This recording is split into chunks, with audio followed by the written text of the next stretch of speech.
existe um movimento muito grande, até mesmo no cristianismo brasileiro, para limitar a pregação do evangelho. E que tipo de limite seria esse?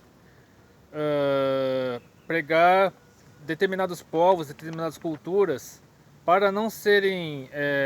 o argumento que se usa é que o cristianismo, pregado, por exemplo, para os indígenas, para os índios, ele destrói a cultura deles. Eu não estou falando aqui apenas de religião, porque quem estuda um pouco a respeito dos índios, da cultura indígena brasileira, sabe que os índios praticam uma espécie de politeísmo. Eles veneram lá, se eu não me engano, Jaci, que é o Sol, Guaraci, que é a Lua, ou o contrário, eu não lembro exatamente. Tem o Tupã, que é a principal divindade deles, tem o Jaci, Guaraci, existem outras divindades também, eles têm um xamã, uma espécie de bruxo, que é o pajé, enfim. É um tipo de um politeísmo, animismo, sei lá, aqueles que realmente são estudiosos dessa parte poderão explicar melhor. Mas enfim, a religião indígena é uma religião pagã. Então, pelo menos no que diz respeito à religião, eu creio que os cristãos podem e devem interferir no sentido de apresentar Cristo para eles. Mas aí você não está interferindo na cultura, você não está interferindo na própria existência da comunidade indígena em si. Você está tornando os índios civilizados, impondo sua cultura, impondo suas tradições, destruindo a cultura deles, destruindo até mesmo a ameação da existência desses povos, tentando impor a sua religião para eles e tal. Então, eu quero aqui defender o seguinte: aqueles que têm uma vivência, claro, aqueles que têm uma vivência com o evangelho, aqueles que conhecem bem a palavra, que têm uma experiência na fé cristã, que são lavados, remidos pelo sangue de Jesus, receberam o Espírito Santo, enfim, os cristãos praticantes, de uma certa forma, eles sabem que a pregação do evangelho não é uma opção, é uma obrigação nossa. Devemos pregar sim o evangelho, é uma ordem de Jesus, e eu quero explicar mais tarde a respeito disso. Mas primeiro eu quero falar sobre Israel, que Deus separou um povo. O livro de Gênesis tem toda a origem da humanidade, tudo, e também tem a origem do povo de Israel, que começa em Abraão, que Abraão sai lá de Ur dos Caldeus, vai lá para Canaã, e a partir da família de Abraão se desenvolve não só o povo de Israel, mas também outros povos, como os próprios árabes, a partir de Ismael. E o povo de Israel ele surgiu, Deus fez com que aquele povo surgisse. Inclusive, quando Israel foi retirado do Egito, Israel ficou 430 anos escravizado no Egito. Não, então, voltando. José foi levado como escravo para o Egito, lá ele se tornou governador, e aí os irmãos dele foram atrás de comida, aí aconteceu aquela história toda que os cristãos já conhecem, e a família inteira de José, no caso a Jacó e seus descendentes foram para o Egito, ficaram lá, eles e seus descendentes ficaram ali 430 anos, eles foram escravizados. Aí veio Moisés, enviado por Deus, libertou o povo, e lá no deserto recebeu os 10 mandamentos, aí teve o tabernáculo, tudo, e o próprio tabernáculo em si já é uma visão da obra redentora de Cristo, um simbolismo que remete à obra redentora de Jesus Cristo. Então, por que Deus escolheu Israel? Para ser luz para nações, para que por meio de Israel o mundo conhecesse a Deus. Duas foram as principais funções do povo de Israel: fazer conhecido o nome de Deus em todo o mundo e também servir de berço de povo de origem do Messias, que é Jesus Cristo. Então o profeta Isaías, lá no capítulo 49, versículo 6 do seu livro, diz o seguinte: disse mais, aí Isaías falando em nome de Deus: pouco é que sejas o meu servo para restaurares as tribos de Jacó e tornares atrasados os preservados de Israel. Também te dei para luz dos gentios, para seres a minha salvação até a extremidade da terra. Então nós sabemos que Israel, apesar de Deus ter separado o povo de Israel para que por meio de Israel o mundo conhecesse a Deus, Israel ficou rebelde. Israel se afastou de Deus várias vezes, tanto que a rebeldia de Israel fez com que o povo se dividisse em Reino do Norte e Reino do Sul. O Reino do Norte foi conquistado pelos assírios e o Reino do Sul pelos babilônicos. E os remanescentes, que eram do povo de Judá, do Reino de Judá, eles foram escravizados na Babilônia durante 70 anos, aí depois voltaram, reconstruíram o templo, reconstruíram Jerusalém. E aí Israel, né, aconteceram várias eventos ao longo da história.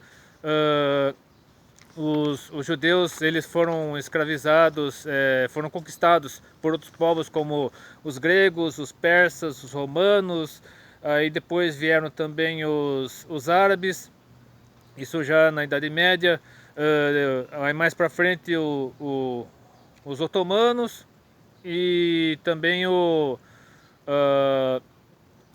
britânicos também dominaram Israel até 1948, que quando foi implantado efetivamente o Estado de Israel e permanece até hoje. Mas enfim, Deus separou Israel, Israel surgiu, né, no contexto internacional para ser luz para as nações, para que por meio de Israel Deus fosse conhecido. E mais para frente, o profeta Joel profetizou o seguinte, lá no capítulo 2, versículos 28 a 32. E há de ser que depois derramarei o meu espírito sobre toda a carne, e vossos filhos e vossas filhas profetizarão, e os vossos velhos terão sonhos, os vossos jovens terão visões. E também sobre os servos e sobre as servas naqueles dias derramarei o meu espírito. E mostrarei prodígios no céu e na terra, sangue, fogo e colunas de fumaça. O sol se converterá em trevas e a lua em sangue, antes que venha um grande e terrível dia do Senhor. E há de ser que todo aquele que invocar o nome do Senhor será salvo, porque no Monte Sião, em Jerusalém, haverá livramento, assim como disse o Senhor, e entre os sobreviventes, aqueles que o Senhor chamar. Essa profecia é a profecia a respeito da descida do Espírito Santo, que ocorreria em Jerusalém, como de fato ocorreu, e a partir de Jerusalém, todos os povos da terra, tanto judeus quanto gentios, conheceriam o Evangelho de Cristo, a obra redentora de Jesus Cristo. Ou seja, se no primeiro momento, no Antigo Testamento, Deus separou um povo, que é o povo de Israel, para que por meio daquele povo o nome dele fosse conhecido em toda a terra, aqui no Novo Testamento ocorre por meio da descida do Espírito Santo. Jesus veio a este mundo, viveu, sofreu, morreu, ressuscitou. Quando Jesus subiu ao céu, 10 dias depois, o Espírito Santo desceu para que por meio do Espírito Santo Jesus permanecesse entre nós, como permanece até hoje. E permanecerá até o dia que a igreja for arrebatada, Jesus arrebatar a igreja, aí o palco estiver montado para a manifestação do anticristo, enfim. Então, né, nós temos aqui, tanto no texto de Isaías quanto no texto de Joel, já no Antigo Testamento, as profecias a respeito de Israel ser o ponto de partida para que o nome de Deus fosse glorificado, o nome de Deus fosse conhecido em toda a terra, e por meio de Jesus, mais especificamente aqui na profecia de Joel, por meio do Espírito Santo, Jesus se manifestaria a toda a carne, tanto aos judeus quanto aos gentios. Ou seja, realmente Deus seria conhecido em todo o mundo. Nem todos aceitariam, obviamente, nós sabemos disso, mas o nome de Deus seria conhecido em todo o mundo. Faz parte da obra redentora de Jesus Cristo que o nome de Deus fosse conhecido em toda a terra. E Abacuque 2, versículo 14, outro profeta do Antigo Testamento, falando o seguinte: porque a terra se encherá do conhecimento da glória do Senhor, como as águas cobrem o mar. Ou seja, mais um profeta do Antigo Testamento profetizando a respeito de Deus sendo conhecido em toda a terra. Ou seja, o próprio Antigo Testamento já evidenciava a necessidade, a urgência, a obrigação, inclusive, de nós testemunhar os evangelhos a toda a terra, inclusive aos índios, inclusive aos povos aborígenes, no caso, os povos, os negros na África, os maores na Nova Zelândia, outro povo ali que eu não sei, eu não lembro o nome, na Austrália, enfim, todos os aborígenes, e assim como também todos os conquistadores, os que ocuparam as terras posteriormente, como inclusive é o caso do Brasil, que foi ocupado pelos portugueses, deveriam conhecer o Evangelho como nós conhecemos, inclusive nós só conhecemos o Evangelho atualmente porque realmente os discípulos cumpriram de Jesus por pregar o Evangelho, apesar de toda perseguição, apesar de toda opressão, o nome de Jesus foi glorificado, foi expandido por todo mundo, e quanto mais perseguição houve, mais o Evangelho se difundiu, mais o Evangelho se espalhou. Agora vamos para o Novo Testamento. Por que nós devemos pregar o Evangelho? Porque é obrigação nossa. Porque Jesus disse lá, os três principais textos que demonstram essa necessidade, a urgência, a obrigação de nós pregarmos o Evangelho, estão primeiramente em Mateus capítulo 28, de 18 a 20. E chegando-se, Jesus falou-lhes, no caso Jesus falou aos discípulos, dizendo: é-me dado todo o poder no céu e na terra. Portanto, ide e fazei discípulos de todas as nações, batizando-os em nome do Pai, do Filho e do Espírito Santo, ensinando-os a guardar todas as coisas que eu vos tenho mandado. E eis que estou convosco todos os dias até a consumação dos séculos. Amém.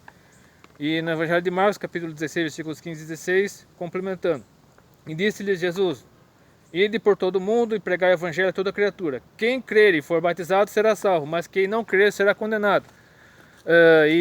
Inclusive lá em João 3, quando Jesus conversou com Nicodemos, Nicodemos foi atrás de Jesus secretamente, Jesus falou para Nicodemos que quem não cresce já estaria condenado, ou seja,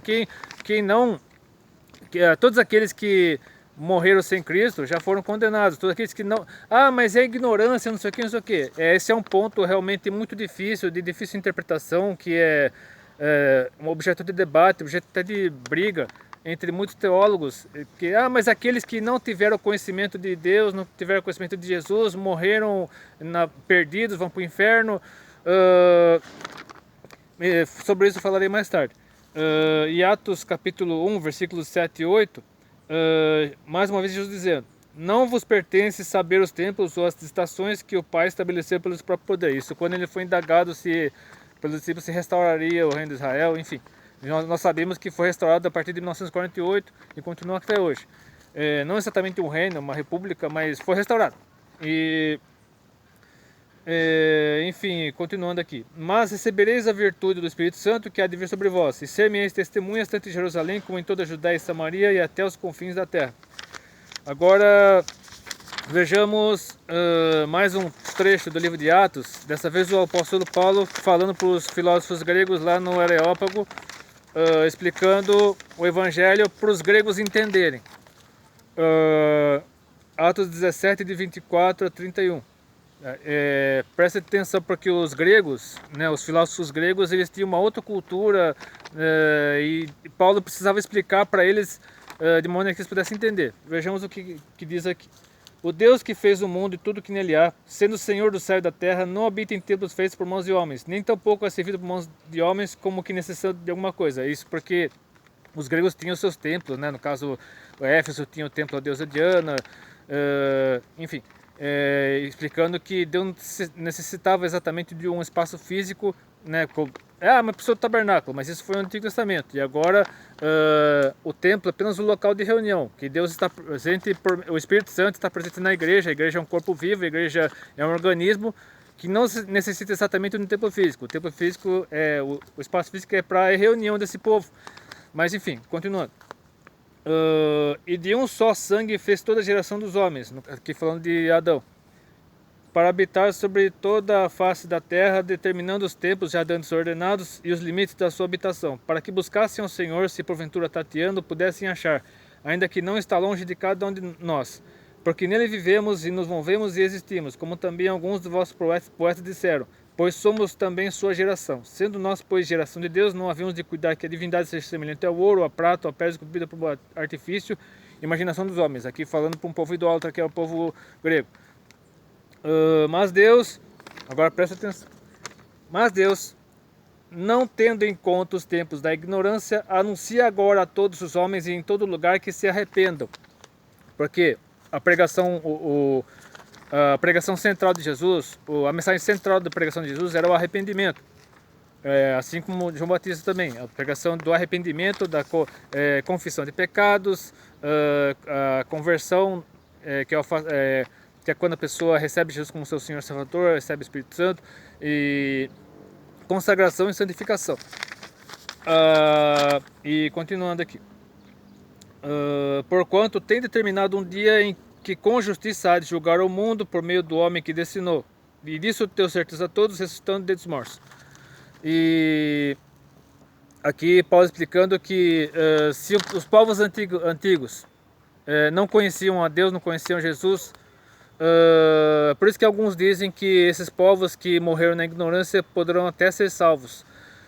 Mas eu acredito que Jesus pregou para esses povos quando ele esteve 3 dias no Hades, no caso, quando ele esteve nas profundezas da terra, durante o período que ele esteve morto, ele pregou para esses povos. É uma visão que eu acredito, e muitos teólogos também acreditam nisso, que pregou aos espíritos que estavam em prisão, tudo, e quando ele ressuscitou, ou seja, os povos de antigamente que não tinham conhecimento do Evangelho, não tinham conhecimento de Deus, eles não eram mais ignorantes, eles conheceram Jesus pregou para eles, enfim. Mas esse é um debate longo, um debate interminável, mas o que nós podemos dizer é que a partir do momento que Jesus veio, morreu por nós, subiu ao céu, mandou o Espírito Santo para nós, e a igreja foi obrigada, recebeu essa incumbência, essa obrigação de pregar o Evangelho a toda criatura, aí não existe mais motivo para desculpa. Ninguém mais tem desculpa de não conhecia, não vi falar. Se as pessoas morreram, a partir daí, se as pessoas morreram sem Cristo, sem conhecer a Deus, já morreram condenadas. Aí foi por falha nossa mesmo. Mas o evangelismo no Brasil, a pregação do evangelho no Brasil teve muitas falhas, muitos índios foram mortos e de fato realmente ocorreu genocídio indígena, eu não nego isso. Principalmente entre os astecas, os maias e até mesmo os índios brasileiros. Os incas ainda existem, os descendentes dos incas ainda estão aí na Bolívia, no Peru, mas no México, na Guatemala, na América Central, houve um genocídio indígena muito grande. Nos Estados Unidos também houve um certo genocídio, muitos índios pele vermelha, no caso, nos Estados Unidos, no Canadá, foram mortos pelos conquistadores, enfim. O que nós podemos dizer é o seguinte: aqueles que morreram na ignorância, a partir da vinda de Jesus, podem até ter sido poupados, tudo, mas a partir do momento que Jesus veio a esse mundo e a igreja foi incumbida de pregar o evangelho a toda criatura, ninguém mais pode ter desculpa. Da desculpa de não conhecia, não sabia, não sabia o que. Agora vejamos o que diz as cartas, as epístolas. 1 Coríntios 15, de 27 a 28, diz o seguinte: porque todas as coisas sujeitou debaixo de seus pés. Mas quando diz que todas as coisas lhe estão sujeitas, claro está que se situa aquele que lhe sujeitou todas as coisas. E quando todas as coisas lhe estiverem sujeitas, então também o mesmo Filho se sujeitará àquele que todas as coisas lhe sujeitou, para que Deus seja tudo em todos. Aqui falando sobre a sujeição, inclusive da cultura. Ou seja, a própria cultura tem que se sujeitar ao Evangelho. Como diz em outros textos também, como 2 Coríntios 5, de 17 a 20. Assim que, se alguém está em Cristo, nova criatura é. As coisas velhas já passaram, eis que tudo se fez novo. E tudo isso provém de Deus, que nos reconciliou consigo mesmo por Jesus Cristo e nos deu o ministério da reconciliação. Isto é, Deus estava em Cristo reconciliando consigo o mundo, não lhes imputando seus pecados, e pôs em nós a palavra da reconciliação, de sorte que somos embaixadores da parte de Cristo, como se Deus por nós rogasse. Rogamos-vos, pois, da parte de Cristo, que vos reconcilieis com Deus. Ou seja, a missão da igreja também é fazer com que aqueles que estão perdidos se reconciliem com Deus, façam as pazes com Deus e possam efetivamente ser salvos. Porque somente a partir do conhecimento de Cristo, da conversão, do arrependimento dos pecados, confissão, é que existe a salvação. E continuando aqui na carta aos Efésios, capítulo 1, 22 e 23, lemos o seguinte: e sujeitou todas as coisas a seus pés, e sobre todas as coisas o constituiu como cabeça da igreja, que é o seu corpo, a plenitude daquele que cumpre tudo em todos. Mais uma vez falando sobre a sujeição de todas as coisas a Deus, inclusive da cultura. Se a cultura atenta contra o Evangelho, atenta contra a palavra de Deus, devemos sujeitá-la também a Cristo. E continuando, Filipenses capítulo 3, versículos 20 e 21 diz assim: mas a nossa cidade está no céu, de onde também esperamos o Salvador, o Senhor Jesus Cristo, que transformará o nosso corpo abatido, para ser conforme o seu corpo glorioso, segundo o seu eficaz poder de sujeitar também a si todas as coisas. E finalmente, Hebreus capítulo 2, versículo 8. Todas as coisas lhe são sujeitas, todas as coisas ele sujeitasse debaixo dos pés. Ora, visto que ele sujeitou todas as coisas, nada deixou que não lhe seja sujeito, que não lhe esteja sujeito. Mas agora ainda não vemos que todas as coisas lhe estão sujeitas, porque ainda não se cumpriu, o Espírito Santo continua na terra, ainda muitas pessoas ainda não conhecem o Evangelho, e Jesus Cristo somente voltará depois que todos tiverem conhecimento do Evangelho, ainda que nem todos aceitem. Então, resumindo, esses textos aqui que eu li das cartas, de 1 Coríntios, 2 Coríntios, Efésios, Filipenses e Hebreus, falam sobre a sujeição de todas as coisas debaixo de Deus, inclusive a cultura. Se a cultura vai contra os interesses, vai contra a vontade de Deus, vai contra o Evangelho de Cristo, vai contra a palavra de Deus, essa cultura deve ser sujeita ao Evangelho, deve ser sujeita à palavra de Deus, porque, como está aqui repetindo 2 Coríntios 5,17, assim que se alguém está em Cristo, nova criatura é, as coisas velhas já passaram, eis que tudo se fez novo. Agora, sobre o genocídio indígena, que foi uma das grandes falhas da cristandade no continente americano, pelo menos. Houve falhas, houve excessos, sim, eu reconheço que houve. Mas lá no livro de Zacarias, o profeta Zacarias fala, Deus falando ao profeta, não por força nem por violência, mas pelo meu espírito. Ou seja, os povos, inclusive os índios, os indígenas, os aborígenes, têm que ser conquistados pelo Espírito Santo, não pela força, não pela violência, mas pelo poder do Espírito Santo. Então eu espero que esse vídeo tenha esclarecido a todos aqui que tem dúvida a respeito do assunto. Você pode sim, você deve pregar o Evangelho para todos, inclusive para os índios. Se você gostou desse vídeo, curta, compartilhe, se inscreva no meu canal, Deus abençoe e até depois, se quiser.